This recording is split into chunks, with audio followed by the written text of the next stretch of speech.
la clase de hoy, chiquillos, chiquillas, tengan todos ustedes muy buenas tardes y bienvenidos nuevamente a la clase de lenguaje y comunicación los días lunes, nuevo horario, ¿cierto? Desde la semana pasada que estamos en este nuevo horario, igual siempre a la misma hora, hoy día un poquitito más tarde, pero igual siempre a la misma hora de entre 5 de la tarde y 6 de la tarde, hora chilena, para los que nos ven desde afuera. Chiquillos, ¿cómo están? Veo que hay harta gente en el chat que estaba ahí ya saludando, hola, hola a todos los que están ahí, a los que se conectan de la casa y son fantasmitas que no hablan, ¿cierto? Así que bienvenidos también todos ustedes, a los nuevos, a los antiguos, a los que nos hemos acompañado desde hace mucho tiempo. Chiquillos, aparece ahí en la pizarra, en la pantalla, ¿cierto? Hoy día vamos a hablar con respecto a el texto argumentativo. ¿Por qué? Porque estamos revisando precisamente los textos no literarios. ¿Con qué finalidad? Le hemos estado diciendo durante las clases, ¿cierto? La PSU de lenguaje, este ya es el mantra. La PSU de lenguaje no mide contenidos, sino que mide habilidades. Sin embargo, eso quiere decir que igual, ¿cierto? En la parte de comprensión de lectura van a entrar cierto tipo de textos. Y esos textos que nos pueden salir de acuerdo al temario liberado por el DEMRE, no me acuerdo ya en qué fecha, pero hace algunas meses probablemente, ¿cierto? Dijeron que dentro de los textos que podrían aparecer dentro de la parte de comprensión de lectura, podrían aparecer textos de género narrativo, textos de género lírico, textos de género dramático, todo ello es correspondiente a los textos literarios. Estos textos nosotros ya los revisamos, ya los vimos. Recordemos, ¿cierto?, que si bien no nos van a hacer preguntas de tipo de contenido, es decir, por ejemplo, qué tipo de narrador se aprecia en tal obra, sí nos van a hacer preguntas con respecto a la comprensión de lectura y por supuesto que entender el texto a cabalidad desde su interior, ¿cierto?, dentro de su estructura, tanto externa como interna como externa, ¿cierto?, nos van a ayudar, por supuesto que sí, a comprender mejor los textos. Es una ayuda, en el fondo, es para profundizar aún más y mejorar la parte de comprensión de lectura, que recordemos son las preguntas que más hay en la PSU, del universo de 80 preguntas que nos van a hacer en lenguaje, 55 solamente 55 son hartas, 55 preguntas con respecto a comprensión de lectura. Entonces aquí tenemos que ponerle el fuerte, tenemos que poner las ganas, tenemos que poner el ánimo. Y a continuación, ¿cierto?, con respecto al texto no literario, la clase pasada, la clase del día lunes pasado, estuvimos viendo discurso expositivo, hoy día nos corresponde ver discurso argumentativo, y así de ahí en adelante, ¿cierto?, vamos a estar viendo discurso dialógico, textos provenientes de los medios de comunicación masiva, etcétera. Ya, entonces, como dijimos, ¿cierto?, la clase de hoy está, su eje central es la parte de argumentación. Entonces, comenzamos y decíamos que texto, ¿cierto?, era todo aquel conjunto de enunciados que en el fondo nos dotan de cierta coherencia, de cierta cohesión y que nos permite, ¿cierto?, entregar un mensaje adecuado al contexto en el que nos estamos desenvolviendo. Posee distintas finalidades comunicativas dependiendo de su intención. Y aquí hay que tener mucho ojo porque esa pregunta, ¿cierto?, suele salir en alguna parte dentro de la PSU, que ¿qué intención posee el texto tanto? ¿Qué intención posee el fragmento tanto? Entonces, saber reconocer qué tipo de texto es, ¿cierto? Ya vamos a saber si el texto mayoritariamente debe informar, argumentar, narrar, contar, qué sé yo, ¿cierto? Distintas finalidades que posean cada uno de los textos. Y recordarles, como siempre, que los textos cortos dentro de las PSUs antiguas ya no han aparecido, ¿cierto? Sino que solamente nos estamos enfrentando a textos más bien largos, entre 5 a 7 textos de una extensión lamentablemente para los que no les gusta leer, sobre todo, una extensión bastante mayor. Así que ojo con eso. Tenemos que empezar desde ayer. Esto ya, cuando empezamos las clases, ¿cierto?, decíamos, sí, tenemos que empezar a leer textos más extensos, tenemos que complicarnos un poco más la existencia a esta altura del año, que ya estamos en junio, y que junio, la verdad es que se ha pasado sumamente rápido. La tarea de leer textos más bien largos, ¿cierto?, está programada para ayer. Es decir, esa es la importancia que tenemos que darle al tema de la comprensión de lectura. Entonces, dijimos, ¿cierto?, que los textos que estamos viendo en esta parte de la unidad, así como en el colegio, la parte que estamos viendo en este eje, ¿cierto? Corresponden a los textos no literarios. Los textos no literarios comparten ciertas características, cada uno de ellos se va dividiendo, al igual que los textos que se dividían en el texto literario. Acá los textos no literarios igual comparten ciertas características y dentro de ellas tiene mucho que ver el eliminar el factor estético dentro de la producción literaria. No literaria. ¿Por qué? Porque el factor estético en el fondo distrae al receptor de lo que nosotros estamos exponiendo, ¿cierto? Porque tienen que empezar a interpretar, tienen que empezar a hacer una serie de otras ejecuciones en términos lingüísticos que no tienen que ver con el texto. Por lo tanto, el lenguaje mayoritariamente que vamos a utilizar en los textos no literarios va a ser un lenguaje denotativo, un lenguaje mucho más literal, un lenguaje mucho más objetivo y que en el fondo es el que nosotros podemos encontrar en el diccionario. Entonces, ojo con eso, el lenguaje que nosotros nos enfrentemos en el tipo de texto que estuvimos viendo en la clase pasada, que era el texto expositivo, el lenguaje utilizado dentro de la argumentación y más adelante el lenguaje que utilicemos en los textos dialógicos, en su mayoría va a corresponder al lenguaje denotativo. ¿Por qué? Porque en el caso de los textos no literarios nos vamos a encontrar con textos donde predomina la función representativa, ¿cierto? Y donde hay una ausencia de ficción. Recordemos que el texto no literario en su mayoría es un texto que es muy veraz, es lo que se cuenta ahí es realidad, es verdad. Pensemos en el tipo de texto que estuvimos viendo en la clase pasada, que era un texto expositivo. Lo que transmitía el emisor al receptor debía ser verdadero, porque si no el receptor se iba con una idea distinta o contraria a lo que en el fondo estaba buscando. Si nosotros pensamos en un texto expositivo, ¿cierto? Decíamos que poníamos de ejemplo las enciclopedias y la enciclopedia tenía que entregar una información muy veraz porque en el fondo nosotros estábamos buscando ahí para informarnos con respecto a algo. Entonces, en relación al discurso argumentativo, que es lo que nos corresponde ver la clase de hoy, ¿cierto? El discurso argumentativo es un tipo de discurso que nosotros estamos utilizando constantemente en nuestras vidas. Es un discurso que está hecho, ¿cierto?, con la finalidad de que nosotros no lleguemos a los golpes, utilicemos una violencia más bien verbal, por decirlo de alguna manera, y por decir también de alguna manera la palabra violencia, ¿cierto? Porque el discurso argumentativo en el fondo está hecho para ganar, pero esa victoria tiene mucho que ver con los recursos o cómo nosotros empleamos el lenguaje para ganar los debates que se generen a manera oral. Por lo tanto, el discurso argumentativo es el medio a través del cual nosotros vamos expresando opiniones frente a un tema que generalmente es polémico. Hay que tener ojo con eso. El discurso argumentativo generalmente plantea un tema donde existe polémica, donde existe drama en el sentido de que tenemos unas personas que opinan una cosa, otras personas que opinan otra, unas terceras, unas cuartas, unas quintas, unas sextas personas que van a opinar distinto en relación al mismo tema. Entonces, por ahí se va generando entonces el discurso argumentativo. Lo utilizamos también cuando queremos pedir permiso para ir a una fiesta, permiso para que nos den dinero para ir al mall a comprarnos zapatillas. El discurso argumentativo siempre lo vamos mediando a lo largo de nuestra vida. Ahora, los propósitos que persigue el discurso argumentativo son mayoritariamente tres. El primero, convencer, persuadir y disuadir. Los tres primeros, los tres únicos en realidad. Convencer, persuadir y disuadir a los receptores del discurso sobre la validez o no de los puntos de vista que se plantean dentro de nuestra enunciación.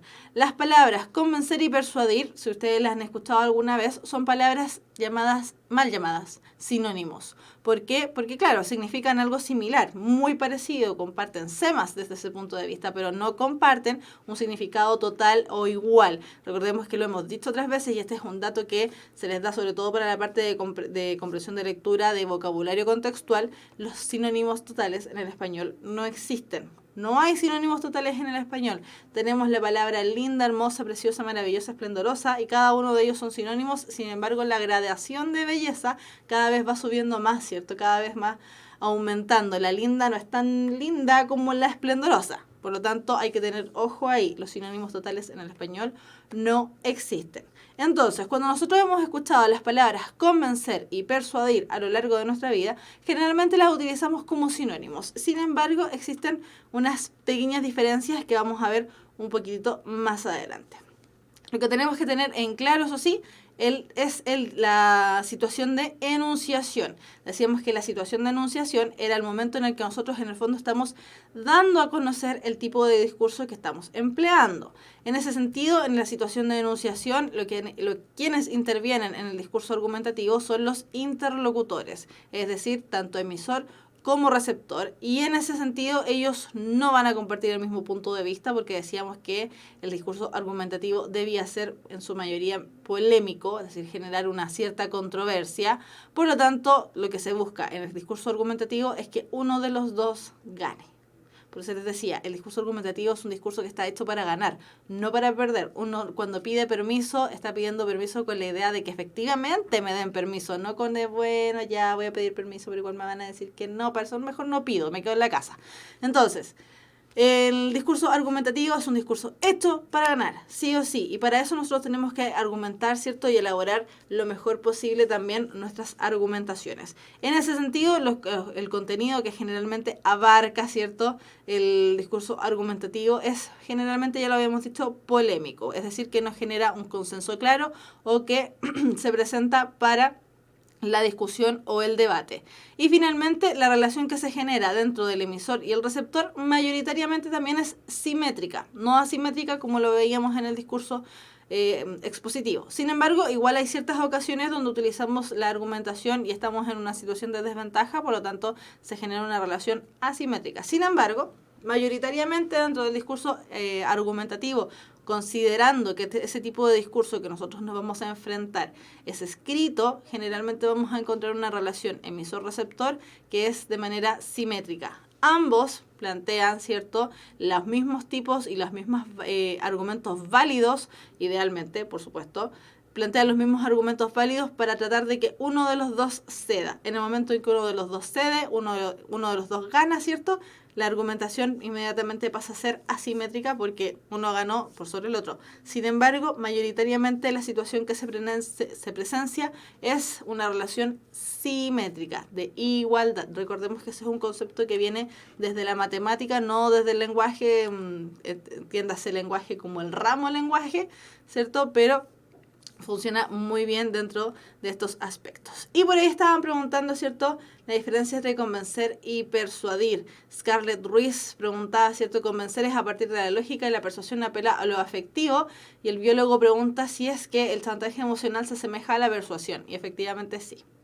Entonces, cuando nosotros convencemos, esto lo estuvimos viendo en una clase igual, cuando nosotros convencemos, lo que hacemos es utilizar la razón, es decir, utilizamos argumentos que vienen desde acá, argumentos más bien racionales, argumentos lógicos, que nosotros cuando damos esos argumentos podemos efectivamente comprobar que lo que estamos diciendo es así.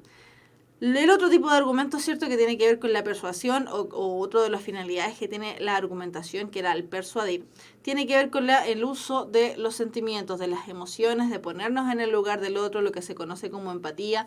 Por lo tanto, el chantaje emocional sí es una persuasión, pero además no solamente es eso, sino que también lo vamos a considerar una falacia, el biólogo que estaba preguntando, ¿cierto? Más adelante vamos a hablar con respecto a las falacias. Por lo tanto, tenemos acá, ¿cierto?, que el discurso argumentativo generalmente utiliza y mayoritariamente utiliza este tipo de argumentos, ¿cierto?, tanto convencer como persuadir. Pero decíamos que el discurso argumentativo además persigue otra finalidad, que es la de disuadir. Disuadir es utilizar tanto el convencimiento como la persuasión, pero utilizarlos para alejarnos de una idea. Ya no nos estamos acercando a mi idea esperando a que mi idea gane, sino que aquí estoy alejando una idea, tomando a una persona y diciéndole, no, tú no tienes que hacer eso, ¿por qué? Y ese es el disuadir. Nosotros alejamos las ideas. Entonces, acá tenemos unos ejemplos con respecto al convencer. Dice, fumar provoca cáncer de pulmón y complejidades en diversas partes del organismo. En ese sentido, ¿cierto?, pensemos que efectivamente sabemos que el cáncer de pulmón está íntimamente ligado al acto de fumar Y además también tenemos otras complejidades en diversas partes de nuestro organismo.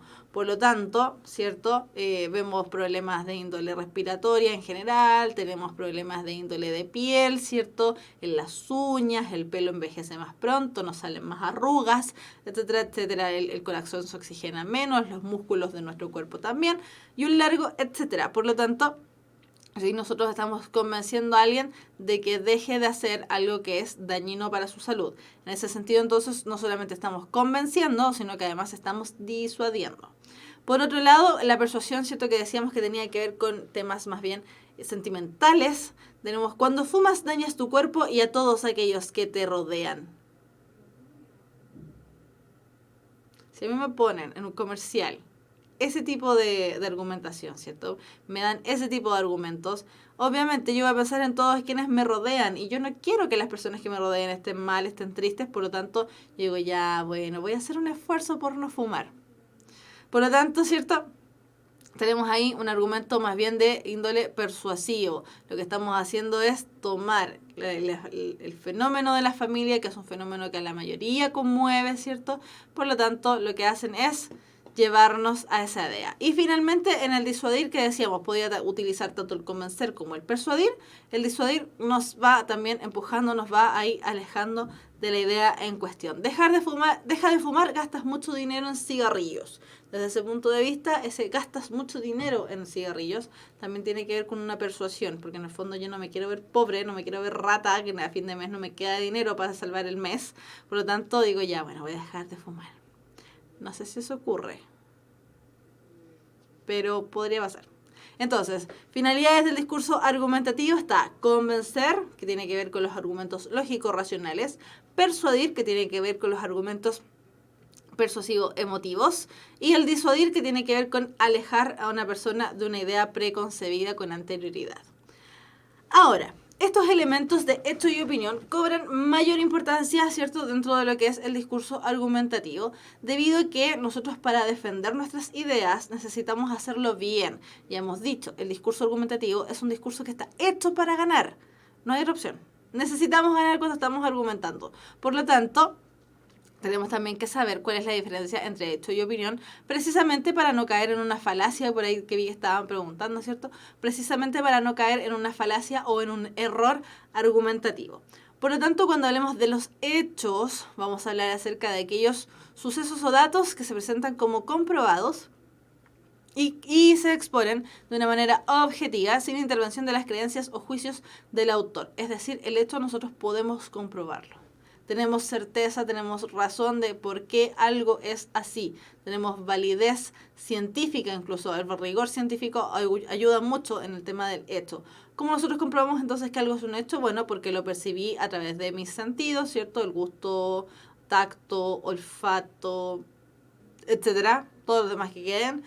Mientras que la opinión van a ser juicios que manifiestan el punto de vista de quien la emite y expresa creencias personales del autor, por lo que no podemos afirmar que sean ciertos o falsos. La opinión, entonces, tiene que ver desde un punto de vista más íntimo y personal. La opinión es propia. La opinión es de uno. Por eso dice que tiene que ver ahí con lo subjetivo, porque es propio de uno y puede variar de persona en persona.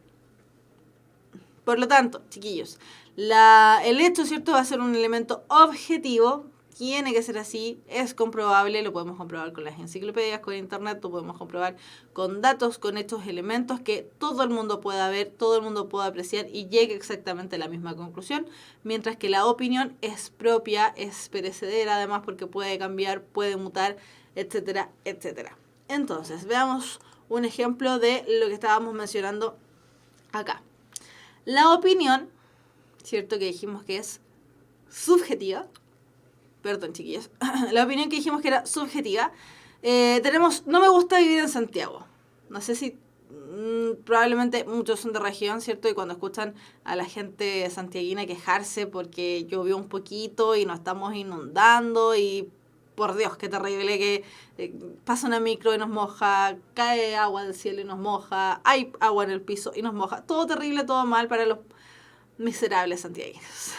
Entonces, no me gusta vivir en Santiago vendría siendo una opinión, porque hay otras personas que dicen, bueno, a mí me encanta vivir en Santiago, tengo todo cerca, tengo todo a mano, es entretenido los fines de semana, puedo hacer lo que se me plazca porque hay de todo abierto, ¿cierto? Tengo delivery a la puerta de la casa a cada rato y todas las horas de la noche, qué sé yo. Todos los argumentos que podamos dar en el fondo para defender de por qué me gusta Santiago. Ahora, como mi opinión es, no me gusta vivir en Santiago, cosa que es falsa, amo vivir en Santiago, pero ese es otro cuento. No me gusta vivir en Santiago, ¿cómo yo puedo justificar el hecho de que no me guste vivir en Santiago? Simple, tengo que recurrir a un hecho. Por lo tanto, el hecho vendría siendo la ubicación geográfica de la ciudad de Santiago, encerrada por cordones montañosos de altitud relevante, impiden una circulación fluida de las partículas contaminantes. Aparte de que utilizamos un lenguaje súper rimbombante. Esto se potencia en invierno debido a la debilidad de sistemas de viento durante la estación. Nada de lo que dice ahí es falso. La ubicación geográfica de Santiago efectivamente está encerrada entre dos cordones montañosos. Por un lado tenemos la cordillera de los Andes, por el otro lado tenemos la cordillera de la costa. Y todo se va muy lejos y muy mal, porque efectivamente vivimos en un hoyo. Y al vivir en un hoyo, ¿cierto? Los gases contaminantes van subiendo, pero no alcanzan a subir lo suficiente como para suplir la barrera de la cordillera de los Andes, cordillera de la costa. Por lo tanto, hasta ahí llegamos. Nos quedó la nube de smog, de polvo, de cosas muy asquerosas arriba de los santiaguinos. Por lo tanto, nos estamos muriendo todos de cáncer al pulmón y un montón de cosas. Entonces, todos esos elementos son hechos. Yo los puedo comprobar, los puedo ver, los puedo medir. Aparecen en los atlas y un sinnúmero de cosas similares. Por lo tanto, chiquillos, la opinión es subjetiva, el hecho es objetivo. Y fíjense que aquí nuevamente aparece la palabra objetivo y subjetivo. Nosotros hablamos también de esos conceptos cuando estuvimos viendo el tema del lenguaje que utilizaba tanto el texto literario como el texto no literario. Así que atención ahí. Ya. Entonces, dentro de la estructura del discurso expositivo, me dice expositivo, estamos en el argumentativo. Vamos a mover eso. Perdón, tío, puntaje.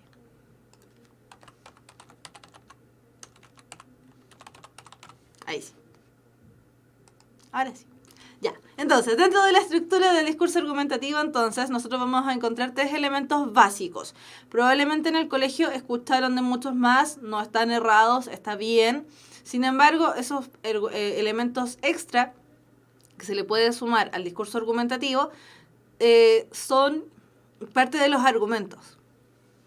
Por lo tanto, tenemos la tesis, ¿cierto? Que es la idea central de la argumentación y se presenta como una opinión.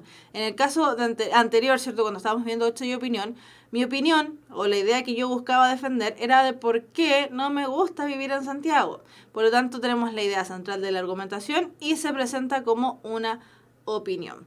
Después tenemos los argumentos que si a lo mejor están con la duda, ¿cierto? De lo que vieron en el colegio, los argumentos se presentan de distintas maneras. Por un lado, vamos a tener base, garantía y respaldo, por ejemplo.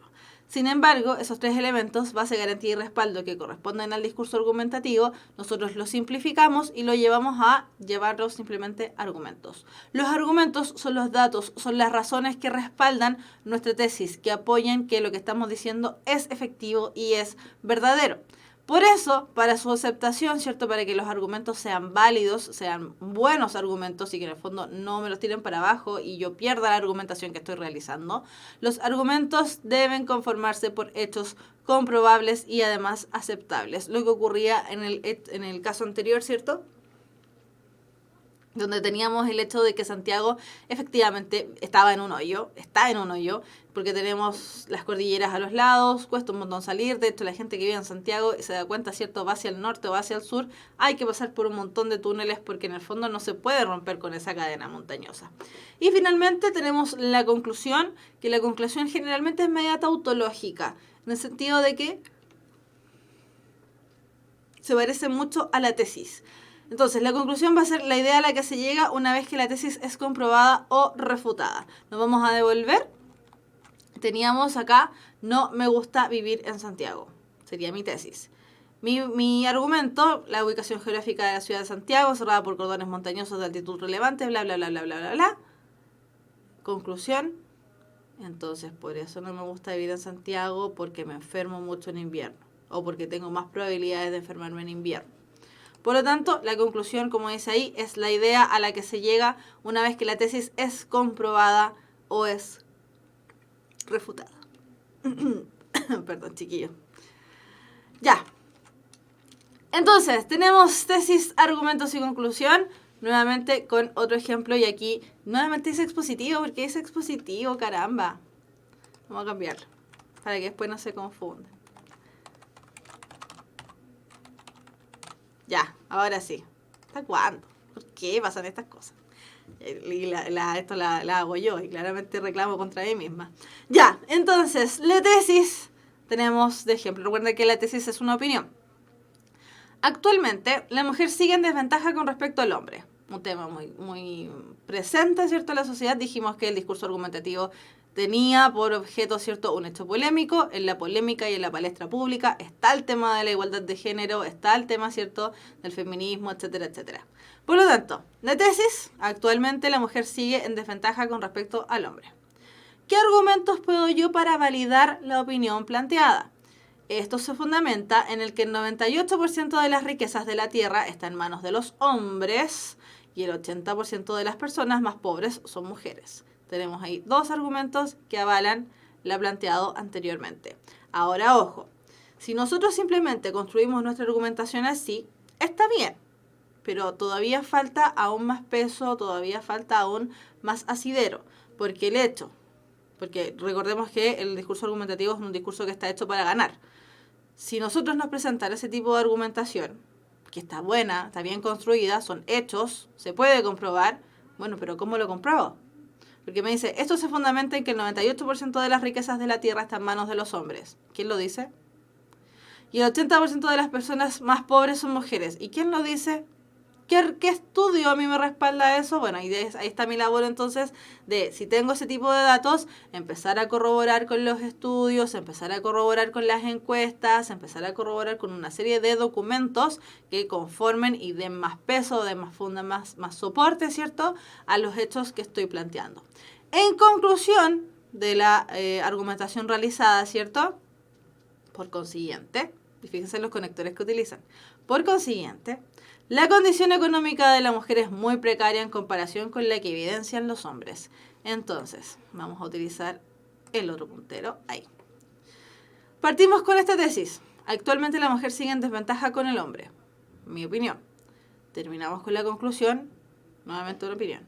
Por consiguiente, la condición económica de la mujer es muy precaria en comparación con la que evidencian los hombres. Si se fijan, la conclusión y la tesis son súper parecidas. Por eso les decía, la conclusión en un discurso argumentativo es sumamente tautológica. Se parecen un montón. Decimos lo mismo a lo mejor con palabras más bonitas o con más peso, ¿cierto? Porque ya pasamos por los argumentos. Pero más allá de eso, no. La conclusión es muy similar a la tesis. Ya, ojo ahí con eso. ¿Por qué? Porque ya lo hemos visto, ¿cierto? Lo hemos visto varias veces cuando hemos estado viendo el esquema básico de cualquier tipo de texto que teníamos: introducción, desarrollo y conclusión. La conclusión lo que hacía era resumir la idea planteada en el cuerpo del texto. Por lo tanto, la conclusión en este caso tampoco escapa y no es muy distinto a los demás tipos de textos. Ya, hasta ahí, chiquillos, chiquillas. ¿Queda claro la idea del discurso argumentativo? ¿Se entendió cómo este argumento en el fondo valida la tesis planteada?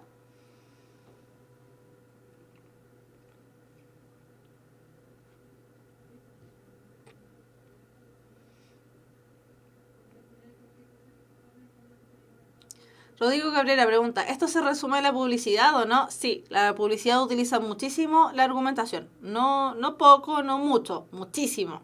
La publicidad intenta convencernos o persuadirnos de comprar cualquier elemento, por lo tanto la publicidad utiliza sí o sí el discurso argumentativo.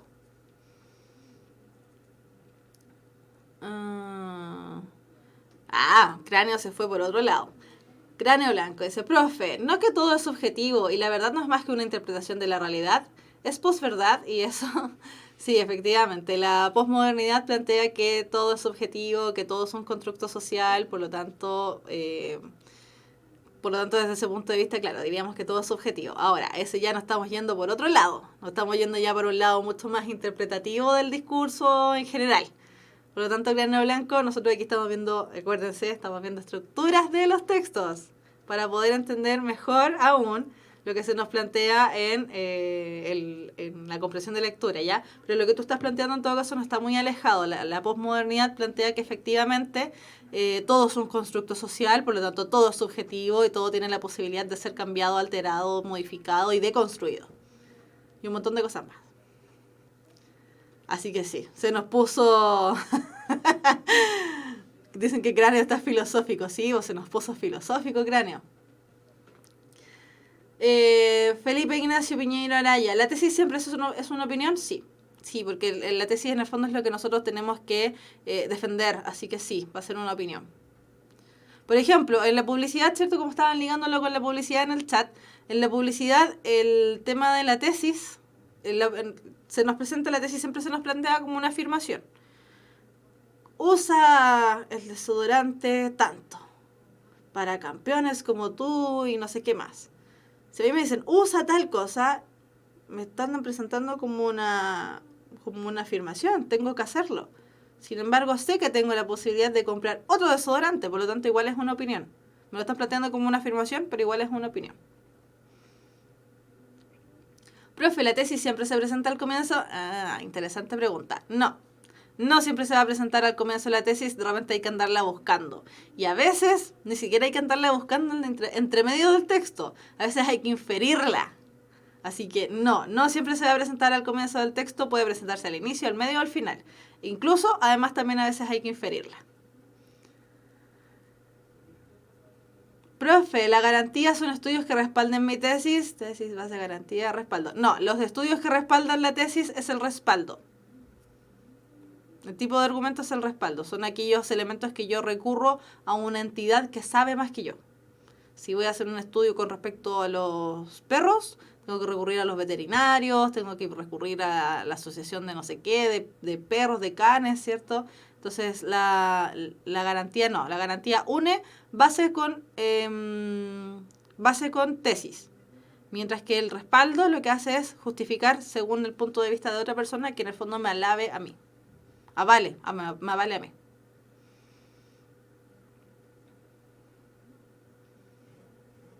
Ya. Estoy viendo ahí una pregunta que es de Icarium Things. Icarium, te voy a contestar, pero al final de la clase porque eso tiene que ver más con otra cosa. ¿Pero la conclusión siempre va al final o no? Sí, la conclusión ahí sí que sí, la conclusión va al final. Pero también puede estar ahí implícita la tesis, entonces ojo con el tema del discurso argumentativo que a veces es medio traicionero, porque a veces la tesis no aparece y hay que estarla extrayendo. Así que ojo ahí. Ya, entonces, nos vamos a la última parte del contenido, que es con respecto a las falacias. Dijimos que íbamos a leer con respecto a las falacias. Y aquí me acuerdo de un cierto personaje del fútbol nacional. No sé cómo se llama, no me acuerdo, pero que utilizó muy bien las falacias argumentativas, el término falacia lo utilizó bien. De una manera a lo mejor no muy formal, sino que más bien vulgar, pero lo utilizó bien, afortunadamente. Entonces, las falacias son argumentos erróneos o son argumentos que presentan datos falsos o son argumentos que presentan analogías erróneas.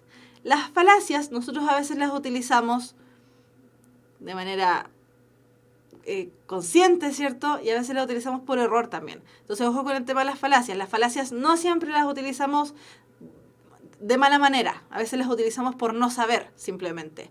Entonces, como dice ahí, las falacias son argumentos realizados de manera errónea o que presentan elementos falsos y a pesar de ser incorrectos, muchas están dotadas de una fuerza persuasiva terriblemente grande. Entonces, por eso hay que tener mucho ojo con las falacias y reconocerlas además.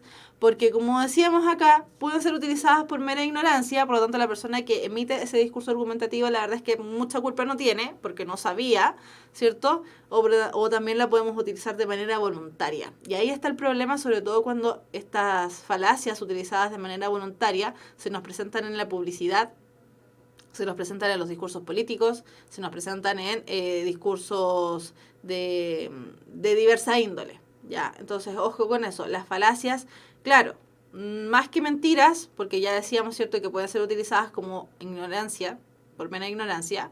Las falacias son más bien argumentos erróneos, considerémoslo de esa manera, argumentos erróneos. Ahí se están acordando. Ah, Eduardo Vargas, gracias Scarlett. Eduardo Vargas fue el del video de las falacias. Ya, entonces, de falacias, chiquillos, hay libros, porque falacias son muchas, son eternas. Es como revisar figuras retóricas. Son eternas, son muchas. Sin embargo, hay algunas que son y que aparecen muy claramente dentro de el tema de los discursos argumentativos. Entonces, en primer caso tenemos la descalificación. La descalificación tiene que ver con atacar directamente a la persona, no atacar al argumento en sí, sino que atacar directamente a la persona. En este caso, ¿cierto? Tenemos ahí no debemos escuchar lo que él dice, y ahí le falta un tilde, no debemos escuchar lo que él dice porque es muy bajo. ¿Qué tiene que ver? No debemos escuchar lo que ella dice porque es mujer, no debemos escuchar lo que él dice porque es hombre. ¿Qué tiene que ver? Nada, no tiene nada que ver. Sin embargo, muchas veces utilizamos este tipo de argumentos o escuchamos este tipo de argumentos también. Después, apelación a la ignorancia. Es decir, valernos estratégicamente y mal, porque esto es muy malo cuando se hace. Apelación a la ignorancia, ¿cierto? Cuando utilizamos la ignorancia de otra persona a favor nuestro. El centro del sol está vacío. ¿Ok? Nadie lo ha visto, por lo tanto nadie puede comprobar lo contrario.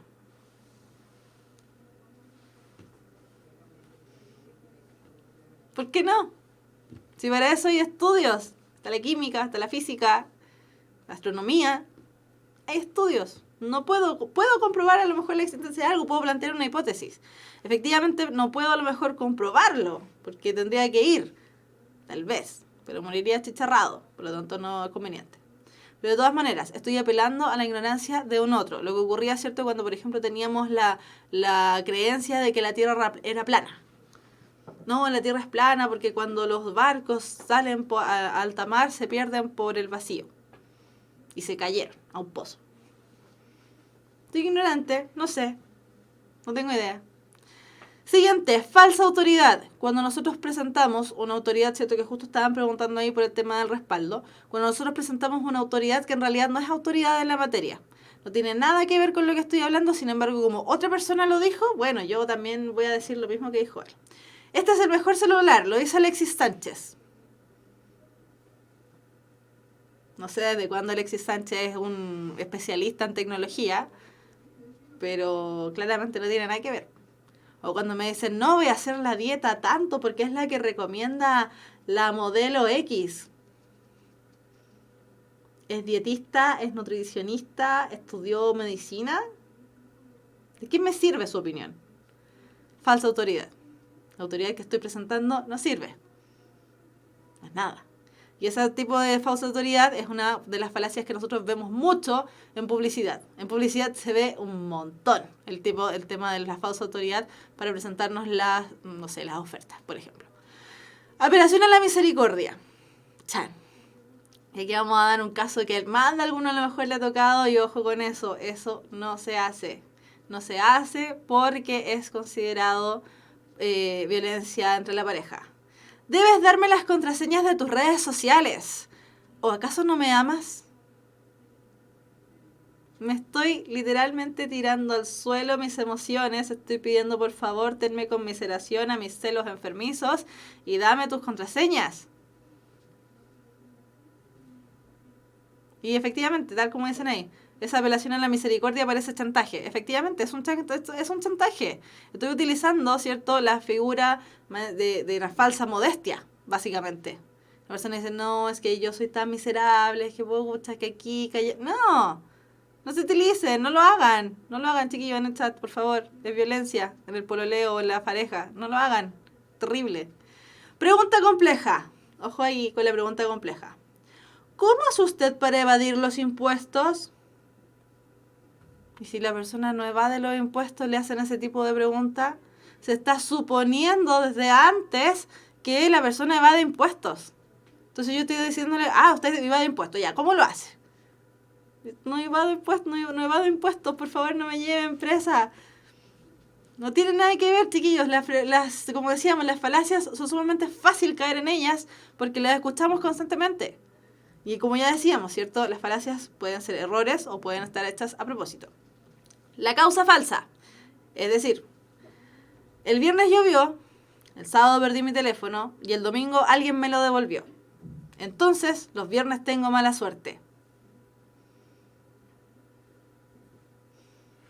Asumir que porque el viernes se me perdió, porque el viernes llovió y que después el otro día perdí mi teléfono, asumir que por eso el viernes tengo mala suerte, es tan risible como decir que los gatos negros dan mala suerte. No hay asidero, no hay un hecho ahí de por medio, no hay nada que me diga la causa, no tiene nada que ver, básicamente. Falacia por equívoco. Y la falacia por equívoco tiene que ver más que nada con un tema más bien gramatical y tiene que ver con un tema del uso del lenguaje. El hombre habita el planeta hace muchos años, no así las mujeres.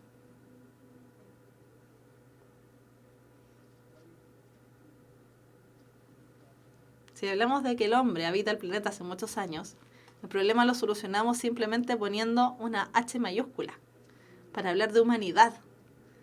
Esa falacia por equívoco tiene que ver con que simplemente no estamos interpretando bien las señales. Así de simple. Y ahí la falacia un poco equivale a que nosotros también a veces no entendemos bien las cosas. Siguiente. Ambigüedad. La heroína hace mucho daño. La Mujer Maravilla es una heroína. Por lo tanto, ella hace mucho daño. A mí me da mucha risa las falacias porque son casos tan risibles y estúpidos.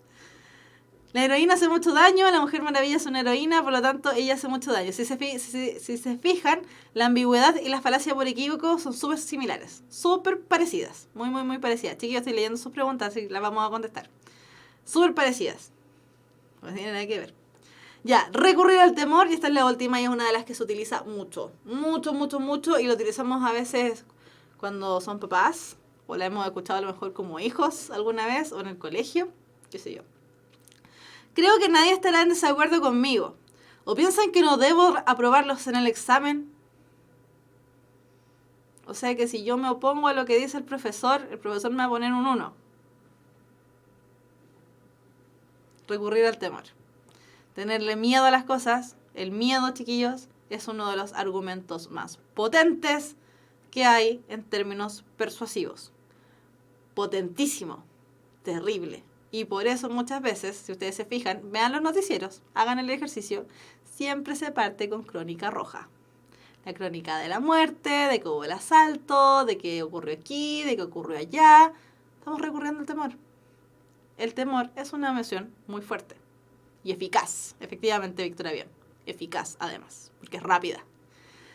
Ya, vamos a ver las preguntas que habían, porque habían varias en relación a las falacias. Vamos a ver que el chat se movió harto.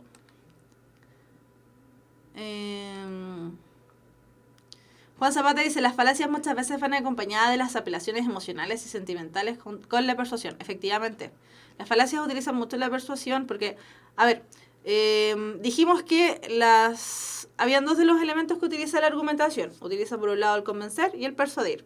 Convencer, que tenía que ver con los argumentos lógico-racionales, persuadir, que tenía que ver con los argumentos persuasivos afectivos. El tema de la persuasivo afectivo es complejo desde el punto de vista de que todos somos capaces de entender argumentos persuasivos afectivos, no así los argumentos lógico-racionales. ¿Por qué? Porque yo para entender un argumento lógico-racional tengo que tener un cierto piso y un cierto conocimiento de mundo. Si yo a un niño pequeño le digo, no, mira, es que tienes que abrigarte porque afuera la temperatura es de bajo 5 grados Celsius y eso originará que tus defensas automáticamente bajen, por lo tanto, probablemente de aquí a 3 días vas a pillarte un virus y vas a caer en cama producto de un rinofaringo no sé qué. El niño no va a entender. Porque no tiene el conocimiento del mundo para entender toda esa explicación. Sin embargo, si a ese niño yo le digo, no, mira, que tienes que abrigarte porque si tú te enfermas yo me voy a poner muy triste. Sencillo, fácil, el niño lo entendió al tiro. Los argumentos persuasivos afectivos los entiende la mayoría de la población. Hombres, mujeres, ancianos, niños, adolescentes, adultos, todos. Mientras que los que tienen que ver con la razón, no. Entonces, desde ese punto de vista, la persuasión hay que tenerle respeto y cuidado cuando las utilicemos, porque con la persuasión podemos caer fácil en el tema de las falacias y no darnos ni cuenta. Ya, ahora, el tema de los argumentos religiosos, en términos de falacias, ahí el tema de los argumentos religiosos depende de qué tipo de debate estemos haciendo. Si el debate se está haciendo al interior de una religión, es un argumento válido, porque tiene que ver con, está mediado por la fe, ¿ya? Ahora, los argumentos religiosos desde el punto de vista civil son falacias. Son falacias porque además no los comparte la mayoría de la población y las leyes civiles rigen para toda la población. Por lo tanto, los argumentos religiosos, sí, desde el punto de vista civil, sí son falacias.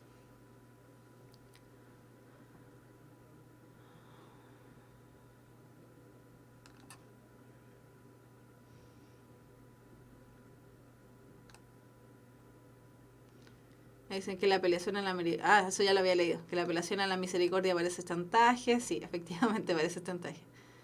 Profe, es que los gatos negros sí dan mala suerte. No dan mala suerte, pobrecitos. ¿La superstición sería una causa falsa? Sí, la superstición sería una causa falsa. La mayoría de las supersticiones son falacias.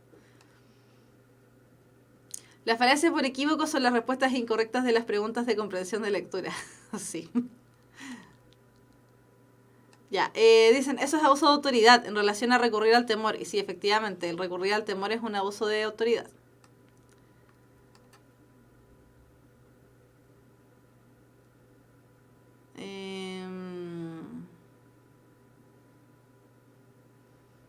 Aquí hay una pregunta en relación. Aunque recurrir al temor siempre es falacia, pregunta, ¿podría ser algo en que en realidad suceda? Como el ejemplo del chico que dijiste, en efecto se enfermaría.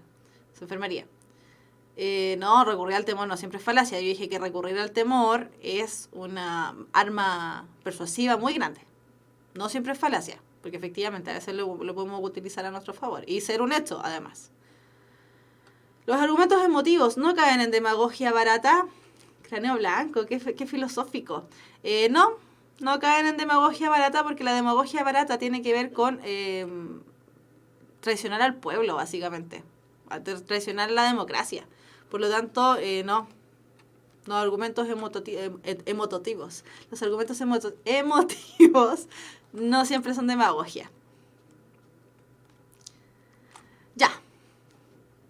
¿Los distractores son algún tipo de falacia? Sí, porque le están mintiendo.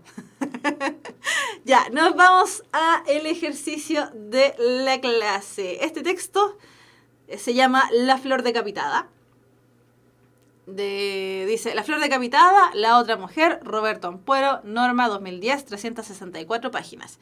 Si me presentan ese tremendo título, yo tengo que asumir que entonces me van a hacer una crítica de algo. En este caso, no sé si es de La flor decapitada, probablemente es de la otra mujer porque está con uso de comillas, ¿cierto? Y que probablemente el autor es Roberto Ampuero. ¿Cómo más puedo saber esa información? Porque dice Norma 2010, 364 páginas.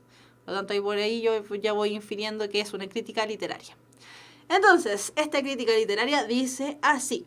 Sí, desaparecí para que se viera bien. Dice, en su última página se agradece a la beca All Gold Summer el apoyo para generar esta novela. Y uno dice, oh my god, qué manera de derrochar dinero, porque la obra en cuestión no da ni el ancho ni el alto. Es decir, estamos, sin más, ante un obeso bodrio de 364 páginas que ni la más estricta de las dietas podría salvar. La otra mujer, de Roberto Ampuero, se mueve entre dos relatos paralelos. El primero, situado en la actualidad, se centra en un profesor chileno radicado en Estados Unidos, Orestes Cárcamo, quien debe mantener su trabajo mediante la escritura de un libro. En un viaje a Alemania, le llega un manuscrito encontrado originalmente en un entrepiso, firmado por un desconocido autor chileno. La lectura de esta obra lo obsesiona y decide viajar a Valparaíso a reconstruir una historia que sospecha real. El otro relato, que transcurre en la dictadura, aborda la vida de Isabel, una mujer que enviuda de un prestigioso médico. Tras el fallecimiento, ella descubre que el finado le era infiel. A partir de entonces, solo desea descubrir al amante, para lo cual transforma radicalmente su vida. De mujer ABC1 convencional pasa a mujer ABC1 medio hipienta. O sea, solo realiza un cambio de ropa porque su ideario conservador se mantiene hasta el final. La narración en torno al profesor carece de profundidad. Se puede sospechar que hay una crisis que va más allá de lo laboral, pero su liviandad discursiva es tal que pasa de una banalidad en otra. Su misión fundamental es recorrer Valparaíso tras las huellas del enigmático Benjamín Pla, autor del misterioso manuscrito, con lo que se desata un descriptivismo insoportable.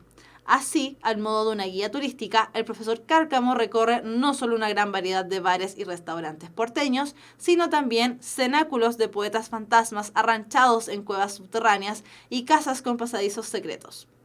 El hiperventilado personaje logra sus objetivos mediante una secuencia de escenas torpemente inquietantes.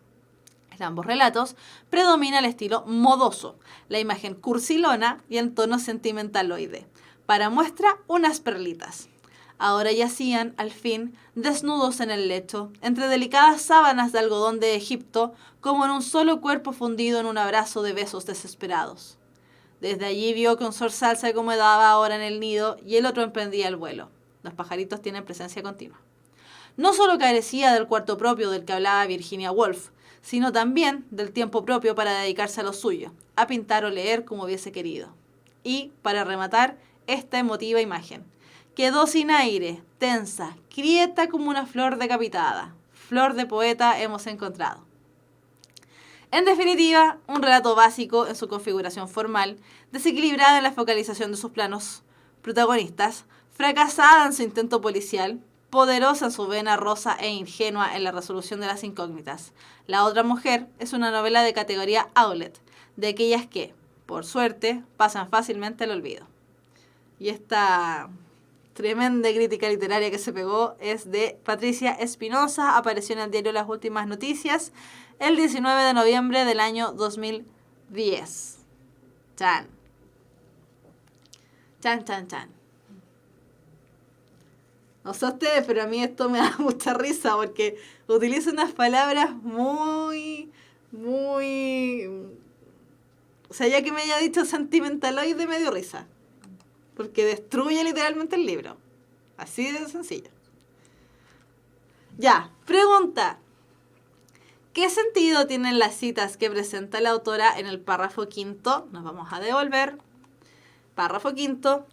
Acuérdense que esto no se hace en la PSU. Nosotros lo hacemos esto para ayudarnos. En ambos relatos predomina el estilo modoso, la imagen cursilona y el tono sentimentaloide. Para muestra, unas perlitas. Ahora yacían al fin desnudos en un lecho entre delicadas sábanas de algodón de Egipto, como en un solo cuerpo fundido en un abrazo de besos desesperados. Desde allí vio que un zorzal se acomodaba ahora en el nido y el otro emprendía el vuelo. Los pajaritos tienen presencia continua. No solo carecía del cuarto propio del que hablaba Virginia Woolf, sino también del tiempo propio para dedicarse a lo suyo, a pintar o leer como hubiese querido. Y para rematar esta emotiva imagen. Quedó sin aire, tensa, quieta como una flor descapitada. Flor de poeta hemos encontrado. Ya, ¿qué sentido tienen las citas que presenta la autora, nuestra amiga Patricia, mandada suavecita, en el quinto párrafo? En el párrafo quinto. A. Ejemplificar sus juicios acerca del estilo de Roberto Ampuero. B. Autorizar su propio discurso recurriendo a un autor más respetado. C. Concederle a Roberto Ampuero el tener algunas frases de buen gusto. D. Desacreditar a Roberto Ampuero al hacer visibles sus contradicciones. E. Dejar que el lector se cree su propia imagen del libro fuera de lo que ella piensa.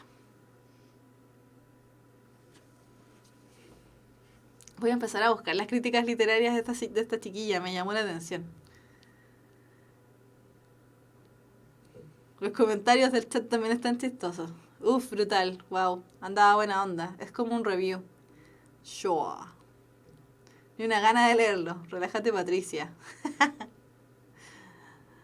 Imaginen cómo dejó 50 sombras. Andaba brígida. Sí, andaba brígida. Ya, dicen que es la A y al parecer todos concuerdan. Y efectivamente, era la A, ¿cierto? Ejemplifica sus juicios acerca del estilo de Roberto Ampuero, que dijo que en el fondo valía nada el libro, básicamente, ¿cierto?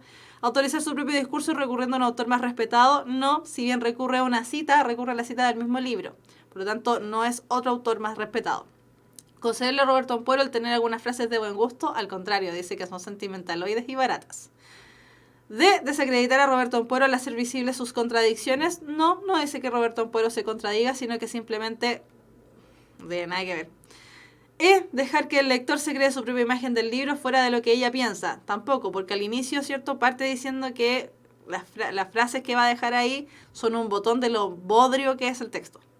Por lo tanto, tampoco. Efectivamente, entonces acá en este caso, la respuesta correcta, y están todos en lo correcto, es la respuesta A. Bien, vamos bien. Ya, pregunta de desafío de la Universidad Mayor.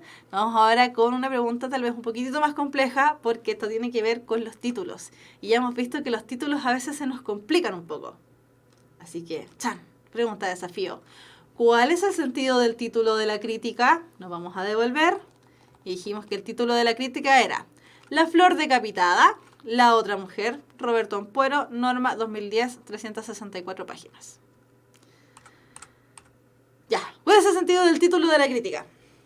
Presentar la novela reseñada simplemente por su título, burlarse del estilo cursi del novelista mediante la ironía, comparar la novela con un tallo sin flor, es decir, algo sin gracia,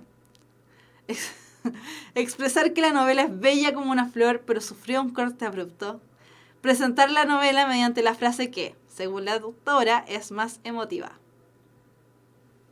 Ni ganas dan de leer el libro así.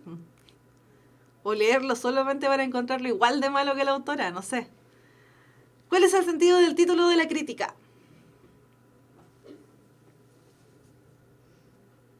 Aquí ya empezaron a haber diferencias. Sí, aquí ya hay diferencias. Ven, si ya les dije, los títulos complican más. B, C, B, E. B, C y E son las alternativas que están seleccionando mayoritariamente en el chat. B, burlarse del estilo cursi del novelista mediante la ironía. C, comparar la novela con un tallo sin flor, es decir, algo sin gracia. O la E también que estaban presentando, presentar la novela mediante la frase que, según la autora, es más emotiva. Vamos a ver. Y es la E. Hay muchos que hoy sí tuvimos los 850 simbólicos y la carita feliz en la frente. La autora, mediante el título de la crítica, ¿cierto? Que es La flor decapitada, se burla del estilo cursi del novelista mediante la ironía. De hecho, lo dice. Dentro de todas las frases cursis, sentimentales y basura que ella considera que hay en el texto, ¿cierto? Lo que hace es burlarse del estilo cursi del novelista mediante la ironía. De hecho, dice que esa es como ya la frase máxima de lo absurdo de la novela. ¿Cuál era la otra alternativa? La C. Comparar la novela con un tallo sin flor, es decir, algo sin gracia. Podría haber sido, ojo, eso podría haber sido, los que contestaron C cayeron en un distractor grande. Comparar la novela con un tallo sin flor, es decir, algo sin gracia, es si nosotros leemos el texto, ¿cierto? Aparece la respuesta dentro de la misma lectura. Por lo tanto, ojo, y aquí nuevamente se vuelve a comprobar una de las estrategias que a veces utilizan, y que yo les he dicho un montón de veces, no lo utilicen porque es muy mala estrategia, que es la de leer las preguntas, irse al texto, contestar. Mala estrategia, porque fácilmente hubiésemos caído en la C. Al haber hecho eso, haber leído el título, haber visto las alternativas, irme al texto, ver el título y decir, ya, listo, esa es. Así que ojo, eso no. Y la E, ¿cierto? Que fue la otra alternativa que aparecía dentro de las mencionadas por ustedes. Presentar la novela mediante la frase que según la autora es más emotiva. Las emociones, lo emotivo tiene que ver con lo nanay, con lo tierno. Por lo tanto, no. Presentar la novela mediante la frase que según la autora es más emotiva. La verdad es que la autora no dice que es la más emotiva. Vamos a devolvernos. Y dice, y para rematar, esta emotiva imagen. Ok, ahí dice que es emotiva. Pero lo dice después de todo esto. En ambos relatos predomina el estilo modoso, la imagen cursilona y el tono sentimentaloide. Para muestras unas perlitas. Está todo el rato burlándose una y otra vez del estilo de Roberto Ampuero. Por lo tanto, si bien ella dice, ¿cierto?, que es la más emotiva, lo dice para reírse y burlarse. Ya, listo. Terminamos con la pregunta de desafío entonces de la clase de hoy. Hoy día sí lo logramos, pero con esta pregunta de desafío, además, pudimos comprobar que ese sistema, chiquillos, no lo hagan, no funciona, es malo, golpe en las manos. O sea, hace malo golpe en las manos, así como en la enseñanza antigua, ¿cierto? Ya, nos vamos a las preguntas.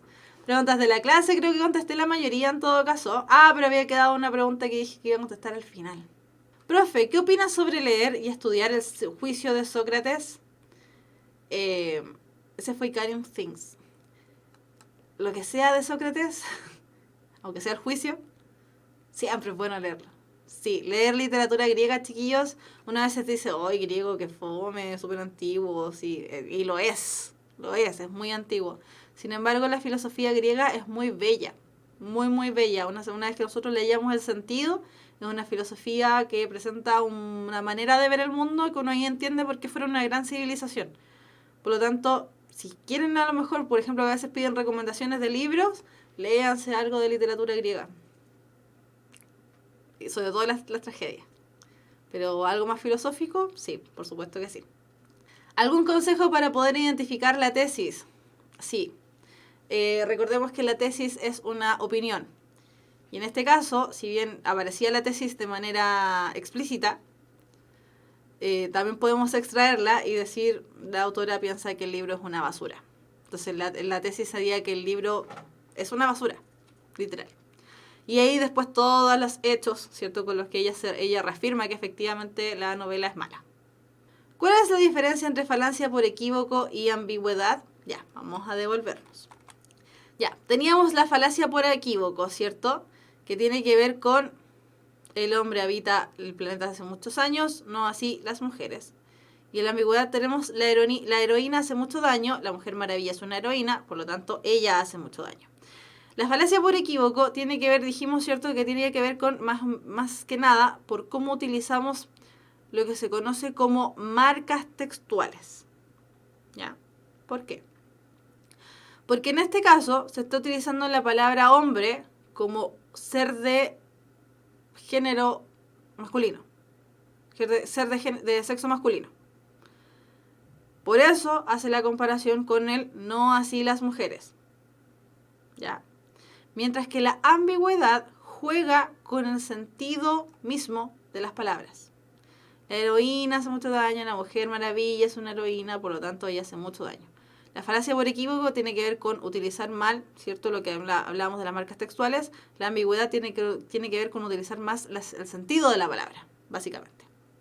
Al momento de estar leyendo, ¿cuál es la mayor diferencia para distinguir un texto expositivo de un argumentativo? La opinión. Efectivamente, Scarlett Ruiz, el texto expositivo no media opinión, ¿ya?, en su mayoría, porque decíamos que igual habían ciertas secuencias que presentaban una opinión.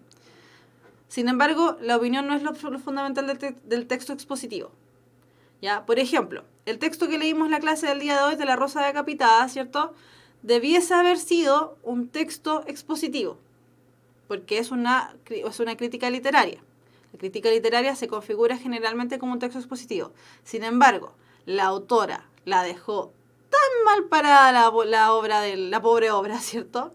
La dejó tan mal parada, utilizó tantos adjetivos que son propios de una opinión, son de ella, que en este caso este texto se configura más como un texto argumentativo que como un expositivo, porque de hecho la exposición que hace del texto está en el párrafo 2 y 3, cuando nos cuenta qué es lo que pasa con los personajes, y hasta ahí quedó, porque todo lo demás fue destruir el texto, literal. Por lo tanto, lo que ella prima es el tema del hecho y la opinión. En el caso del texto expositivo, prima más bien en la entrega de información. Si no hubiese contado quién era el autor, quién era Roberto Ampuero, dónde transcurría la novela, bla, bla, bla, bla, por ahí podría haber sido. Pero la verdad es que la autora se dedicó a destruir la novela, así de sencillo. Ya, parece que no hay más preguntas. De nada, chiquillos, por la gracia, por lo que están diciendo ahí. Gracias, profe, de nada, para eso estamos. Chiquillos, nos vemos entonces el próximo lunes. Nos vamos ahí con el recuadro de preguntas mejor. Ya no nos vamos con el texto porque era muy violento. Ya, chiquillos, nos vemos el próximo lunes a las 5 de la tarde. Que estén súper bien, cuídense harto, que queda harta semana. Mucho ánimo, mucho empuje, mucha garra para lo que queda de semana porque recién es lunes. Y ya estamos cansados algunos. Que tengan una muy linda tarde. Se viene, si no me equivoco, la clase NEM de matemáticas. Y además recuerden que el tío Puntaje Nacional acá abajo siempre deja que para que participen en encuestas. Así que ojo ahí con los links que deje el tío Puntaje Nacional. Nos vemos, que estén bien. Chao, chao.